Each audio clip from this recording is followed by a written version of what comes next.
Hey guys, James here and welcome to JC Sharp. This week, as promised, what I wanted to do was go through a number of questions that people have sent me through various channels and provide like a little question and answer session based on those questions. So without further ado, let's crack on. So the first person that contacted me was a chap called Paul, and Paul's first question was, what inspired you to want to move into leadership? Great question, Paul. I like it. I think genuinely when I look back at my IT career, I think the point at which I said leadership would become a thing for me in the future was back when I started in IT back in December of 2012. And when I joined that company in that IT role, I had a very inspirational leader from the get-go. He was incredibly supportive, incredibly talented in his sort of understandings of leadership and, you know, in turn what he impressed on me. And I think through that, you know, I started to see that leadership was a little bit more about sort of looking after people rather than bossing them around. And it was within that role that obviously when my first leader sort of moved on to bigger and better things, I started to go through other leaders doing the same role. And suddenly you start to see some quite drastic differences between how leaders treat their teams. And one leader in particular stands out for me in that they were not a very good leader at all. And I think it was at the point where I said to myself, it's not this hard. Leadership can't be this hard. I felt like I was in a kind of a slump in my career and that I wasn't getting enough support for it all. And I said to myself at that point, it's not this difficult to look after people. It's not this difficult to support people. So I think that point right there, some 9 years ago now, probably, was the point at which I said, leadership's going to be for me one day in the future. I still wanted to go through a big technical career. I'm still technically going through that. And whilst I've started the leadership journey a lot earlier than I thought I would, I think it's definitely where I saw myself going a long time ago. So thanks for that question, Paul. It's a good one. The second question Paul asked was, what is the most challenging aspect you found so far in being an engineering manager? And how have you adapted to overcome it? I'm going to cheat here slightly. I'm going to pick two challenging aspects because I can't. I was thinking about this the other day and I couldn't really split the two. So I'm going to go with both of them. I hope that's okay, Paul. So first of all, I think one of the biggest things that I've learned, particularly over the last few months, is how to drive what value I add within my squad and the wider area, but also how to not spread that value too thin. It's very easy as an engineering manager to think that you have a responsibility to suddenly go out in all sorts of different directions and start putting your fingers in all the pies, so to speak. And actually at that point, when you spread yourself so thin, you only have a limited amount of value that you can drive into places. And at that point, you either drive too little value over too big an area or no value into some areas, depending on how much else you're driving into others. So that's an ongoing journey. I'm still learning that, but that's one of the most challenging things that I've had to deal with. And with that is my emotions and how others perceive them. And to sort of elaborate a bit more on this, I've always considered myself quite an emotionally invested person. I end up genuinely caring quite a lot for the people around me, the work, the culture, and generally the sort of the wider company and the values. And sometimes that can be a double-edged sword. So sometimes it can give the impression, yeah, this guy's really, really caring, he's really invested. But at the same time, then when you're trying to get a point across about something that perhaps needs to be improved or some constructive criticism, because of that passion, that drive to want to improve it, and you can see all these things that need to improve, actually what it looks like is you become a bit of a kind of a bit of a miserable person. You're picking up faults, but actually, I'm just seeing everything that I want to improve, and I'm passionate about improving it. So those two things, I think, hand in hand, have been some of the most difficult things that I've had to sort of cover off over the last 3 months, and probably will continue to cover off in the future. It's an ongoing journey. There's difficult things ahead, so no doubt those topics will surface again on a regular basis. So hopefully that answers your questions, Paul. Thank you for those. Okay, let's move on to the next person then. Okay, so the next person that contacted me was a gentleman called Clive. Clive's first question was, did you find the step up to engineering manager meant that it was harder to socialise with former colleagues from your previous role?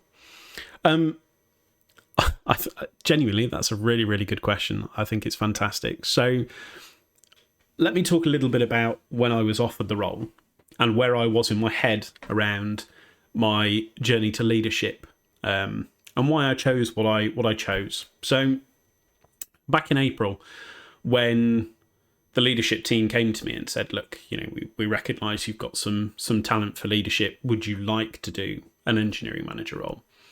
In my head, I was still 3 to 5 years away from doing a leadership role in general, at least for me, comfortably.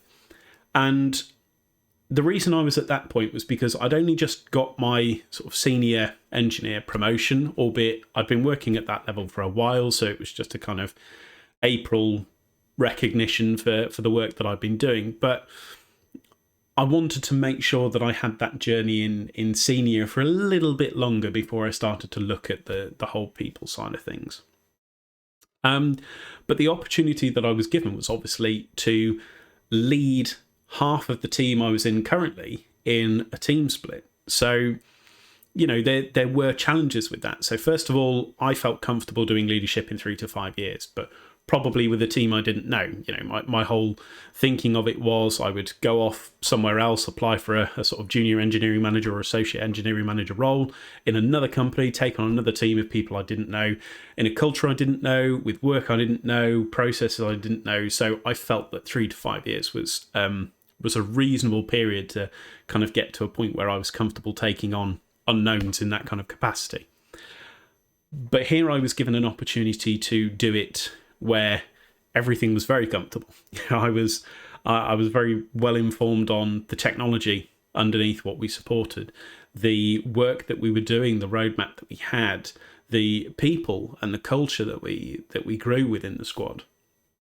But also with that, obviously, as you pointed out, Clive, it means stepping up from being with peers to leading peers, and that does, depending on who you talk to, present different challenges. Some people say, oh God, I've done it once, I would never do it again. Some people say, yeah, do you know what, it made the transition really easy and it was really good fun. And I genuinely think a lot of it comes down to how well you know those people and how much of a socialised life you have with them outside of work. Now, for me, I knew one of the guys on the team very, very well. I'd worked with him years before at Eon. So we actually, we get on incredibly well together. And so for us, it was, when I was talking to him about it, for us, it was very much a case of, well, he wanted to support me in that transition and I wanted to support him in terms of his journey and stuff like that. So there was a kind of mutual kind of, I think we'll work really, really well together on this. With the other people in the squad, there was a lot less of a social life there, but I did still do things out of work occasionally with a couple of them. Like a few of them I still play video games with occasionally. So I sort of said to myself, okay, well, I could either turn around and say no, and I could wait 3 to 5 years and see how I feel, or I could do it now in comfort and have a safety net around me. So they'd also said, if you don't enjoy the leadership role, feel free to step back into the senior engineer role. There's no problems. So I thought to myself, do you know what? Heck, it's I can do it. I can give it a go.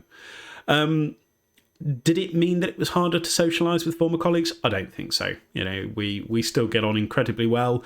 I have obviously had to learn that there are boundaries then outside of work, so I can't go off and rant about people or processes or problems. I have to keep those back and stuff like that. But it's certainly not made it harder to socialise. Occasionally there's like a little jibe of, what do you know? What's leadership planning kind of thing. Not that we do. We're not like a secret society or anything like that. But it's certainly not changed any of those relationships yet. It's early days. I hope that it doesn't. I know these guys very, very well, and I get on with them incredibly well, both in work and outside of work. And I think we all know from that where the line is in terms of, responsibilities in office and lack of responsibilities out of office. So, no, I don't think it's been harder to socialise. I don't think much has changed. But then I think that could be varied between different people. So, not necessarily the case for everyone. But thank you for that, Clive. Clive's second question was, what is it about being an engineering manager that you enjoy the most? Yes. Okay. It's funny. I think there's quite a bit that I enjoy, but I think one aspect of it that I enjoy currently, and I have always enjoyed, because it's part of being an engineering manager, but it's part of what you do as like a progressing engineer to senior engineer and so on and so forth, is coaching and mentoring and inspiring younger developers, or from an engineering manager point of view, younger employees. So at a number of places I've worked now, I've been involved with apprenticeship schemes. So at my previous company, I did an apprenticeship scheme there, and I helped coach a number of people on .NET development with WPF front end. I've done it here at where I am now at NSEC. So we've done a couple of internal academies where we've promoted people through the business into development roles and QA roles. And that's been incredibly fun. Again, helping the developers, coaching them in solid principles and stuff like that. And I think for me, genuinely, this is going to sound a bit sad, but genuinely, I get like a really warm, fuzzy feeling when I help somebody. When I see somebody, if they're learning something new and I'm supporting them and suddenly it clicks, there's a warm feeling there going, yeah, I've helped that person. And I get a lot out of that. I love seeing other people succeed where I'm supporting them. And I think genuinely it's that warm, fuzzy feeling that you get that I like the most. It's even now as an engineering manager, when I'm talking to people in one-to-ones, I can see them improving even over short periods of time, with a lot of things, both their career progress, with mental health and stuff like that. It's great to see people go from a point where they're feeling stressed or in shock because of the culture change from where they were previously to now, to being happy and comfortable and calm, and knowing that I've helped that feeling. That's what gets me. That's the fun bit. So yeah, hopefully that answers your question, Clive. Thank you very much for both of those. Appreciate it. Okay, so moving on to another couple of questions now from a lady called Alana. Alana, thank you for contacting me. Alana's first question is, what is your career background? Where did you start and how did you get to where you are? Great question. Funnily enough, I did a topic on this probably about a year ago now on LinkedIn. And I think I'd like to do it again, but in a video format. So, Alana, I'll give you a brief kind of rundown of where I've been and where I've got to. But what I'm going to say is, watch this space. I want to do something a little bit more in depth, where I talk about more of that journey and the kind of things that impacted me along the way. So, I started dabbling with technology way back in sort of like 2009, 2010. I say way back, it's not that far back realistically. But I worked in the Eon business in a back office team, and I started taking over responsibility of spreadsheets and stuff like that. And I started dabbling with Visual Basic just to try and make things a bit more autonomous. I thought it was really cool that I could click buttons and cells would drop down, amazing stuff. And that went on to self-teaching myself HTML and JavaScript to help build like an internal portal to replace those spreadsheets. And then from there, somebody said to me, "Well, you've clearly got a bit of a knack for tech, so why don't you apply to the IT department for an IT role?" So I did, and sure enough, I got myself into Eon's IT department in December of 2012. So a couple of years later. And then it really went from there. So I spent a lot of time doing tickets, understanding processes, the back ends of the systems, that sort of stuff. Small changes along the way, teeny tiny changes to HTML, JavaScript, some C# as well. And then at one point through that, the company introduced a brand new sort of version of the application that they used in the as like our CRM. Customer relationship manager portal. So with that, I went off and I started learning a bit more about .NET, and I did a lot of self-teaching behind the scenes. And eventually, through structure changes and stuff like that, I found myself working with contractors and .NET developers who were working on a lot of the underlying infrastructure code. So I started getting stuck in on that and churning through the .NET change on a regular basis. Then there was outsourcing, and I became more of a kind of consultant for offshore teams and understanding how to design for the application and build for the application. At which point I got bored because I wasn't doing any code, and I came to NSEC, which is where I am now.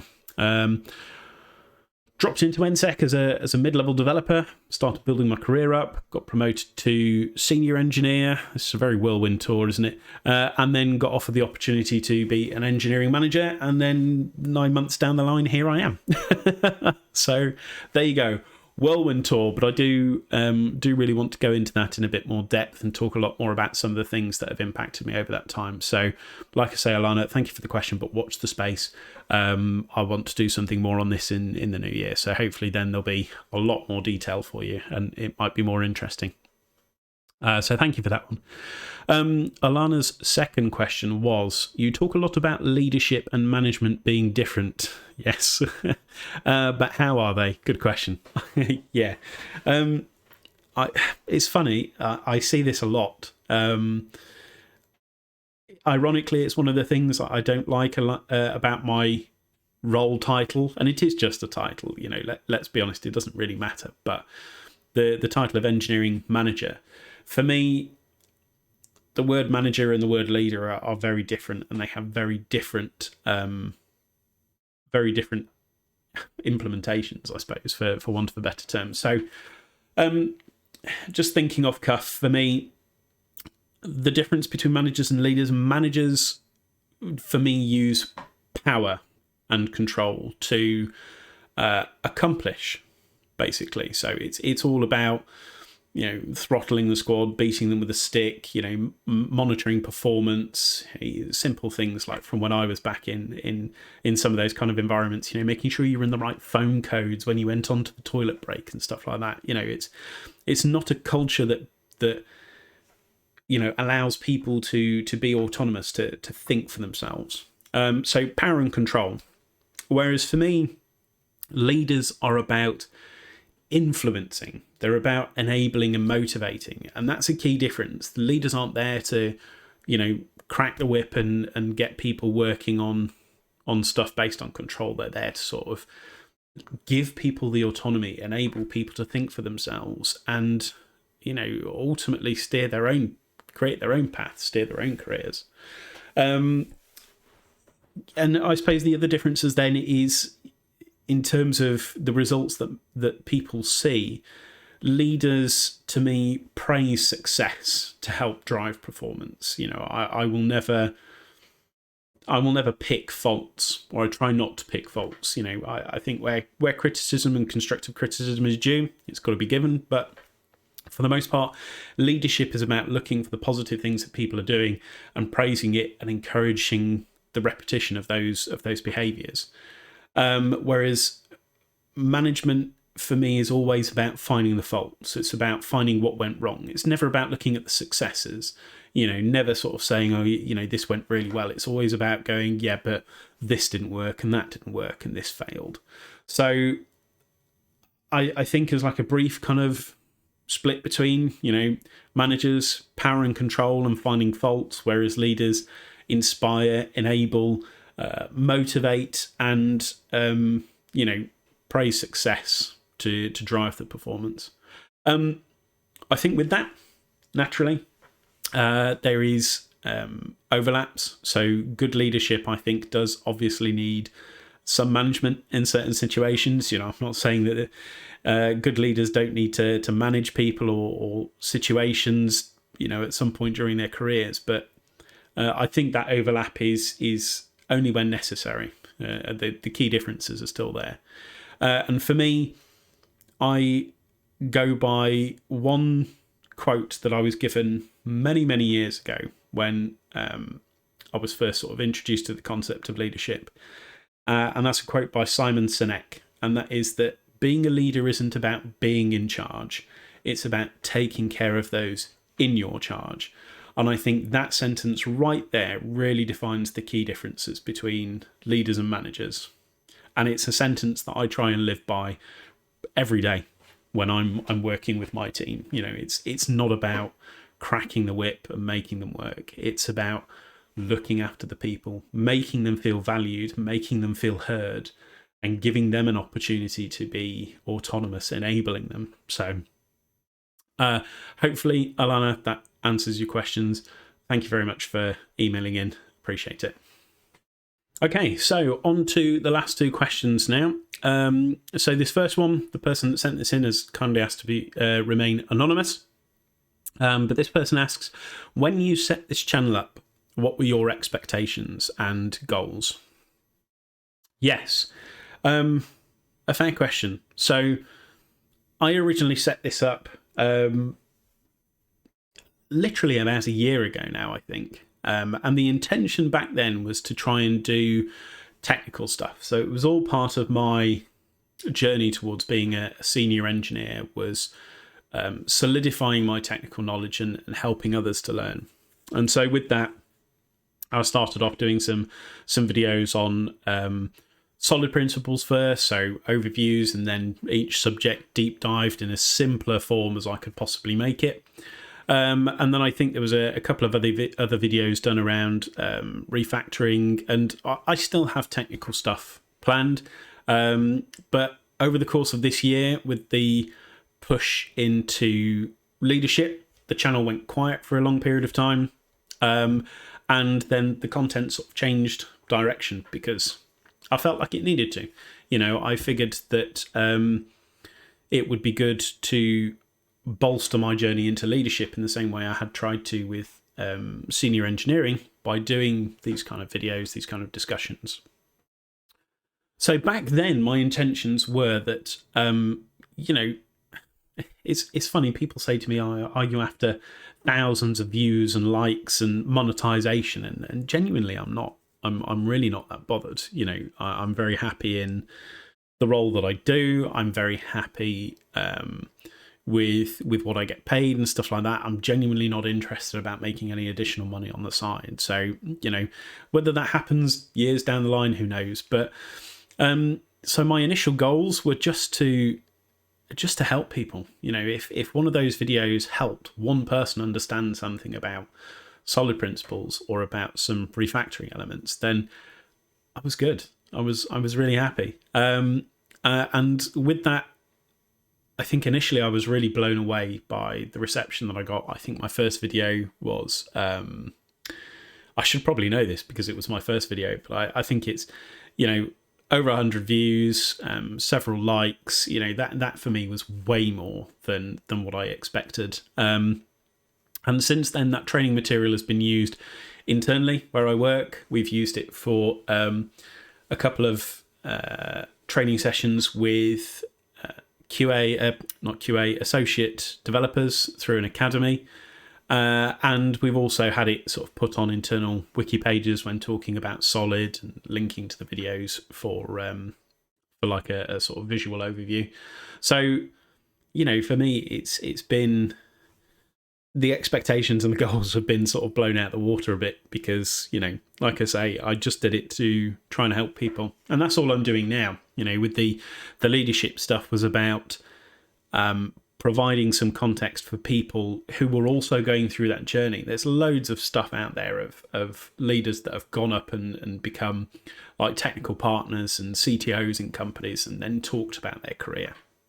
And that's great, but a lot of that is with the reflection of years of experience, whereas there's nothing out there about people going through it now and the mistakes that they're making now and the journeys that they're doing now. So all of it is just about helping people. If one person takes something away or somebody likes it or something, you know, that's really all that matters to me. I'm not here for anything major, any monetization or anything like that. I just want to help people. So, you know, initial expectations and goals, like I say, if somebody takes something positive away from these, then I'm more than happy. Last question for today then. Arathi contacted me and said, or asked, where do you want your leadership career to take you? Are there any particular roles you wish to do in future, such as event speaking? Yeah. Funnily enough, I'm normally the type of person that likes to plan their career. I'm normally very good at looking where I want to go and making sure that I've got a path to get there. I've always been very driven in making sure I have targets and I reach them. Weirdly, this is the first role that I've done now for a while where I don't actually have a sort of 3 to 5 year kind of plan. I'm still seeing what happens. I don't really have any kind of big plans, you know. I joked with my my tribe manager the other day that you know, roles like head of engineering and stuff like that would be of interest, and it, you know, it was all just a bit of a jest. But if I think about it, is there anything in particular? I'm not sure. Right now, I think for me, I quite enjoy the idea of an engineering manager role that retains some sort of technical investment within the squad. I think roles higher up than that, or roles where you're managing more teams, or even teams of engineering managers, I think that for me is where you start to play more what I term leadership politics. You're more involved in the politics of running a company and you know, all of the KPIs and stuff like that squads have to deliver against. Whereas at the engineering manager level right now, I feel like I'm still closer to that granular kind of more about what the team's doing and the actual work, rather than being too high up and looking at, you know, just statistics and the politics of things. So if I'm honest, Arathi, I really don't know. You know, maybe there's other roles in future. We'll have to see. It depends how this leadership opportunity goes. You know, I might decide in months to come that actually I don't like leadership. I kind of want to go back and do technical. Who knows? I can't readily say. So yeah, I think at the moment nothing specific. Certainly nothing like event speaking. I don't think. I'm not sure I have the confidence with that or anything like that. But we'll see. Who knows?